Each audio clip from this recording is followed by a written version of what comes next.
Morning friend, তোমরা সবাই কেমন আছো? সকালবেলা চা থেকে স্টার্ট করছি আজকের ভিডিও। দেখো, বাটা মাছের ঝাল করবে আজকে। বাটা মাছগুলো সুন্দরভাবে কেটে নিচ্ছে মা। মশলার জন্য সব রেডি। দেখে নাও, মশলাও রেডি হয়ে গেছে। মশলাগুলো পেস্ট করে নিয়েছি। লবণ হলুদ দিয়ে মাছগুলো সুন্দরভাবে মেখে নিচ্ছি। এবার কড়াইতে তেল দিয়ে দেওয়া হয়েছে।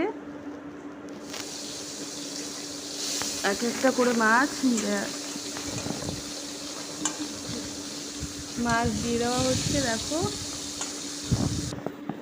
মাছ ভাজা হয়ে গেছে। এখানে দেখতেই পাচ্ছ তোমরা। কড়াইতে তেল, দুটো শুকনো লঙ্কা, পেঁয়াজ কুচি দিয়ে ভাজা হয়ে গেছে পেঁয়াজ। এবার দিয়ে দিচ্ছি মশলা। যে মশলাটা তোমাদের দেখানো হচ্ছিল সেই মশলাটাই দিয়ে দিচ্ছি।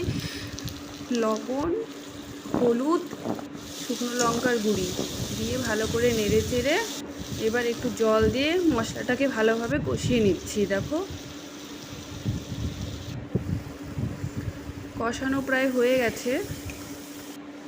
এবার আবার একটু জল দিয়ে মাছগুলো দিয়ে দিলাম। 5 থেকে 7 মিনিট এইভাবেই ফুটাবো সুন্দরভাবে। দেখো, দেখতে ভীষণ সুন্দর হয়েছে, কালারটাও খুব সুন্দর, খেতে আরও বেশি টেস্টি। তোমরা যদি চাও বাড়িতে এইভাবে বানাতে পারো বাটা মাছের ঝাল। আমি কোনো দিন খাইনি, কিন্তু এখানে এসে আমার শাশুড়ি মা রান্না করেছে। একদিন খেয়ে খুবই টেস্ট লেগেছে। মাঝে মধ্যেই আমি বলি, মা এভাবে মাছ রান্না করো। হয়ে গেছে, দেখো মাছ রেডি। এদিকে মাছের ঝাল। দেখো, তোমরা কমেন্টে অবশ্যই জানাও কেমন হয়েছে। Bye, tata.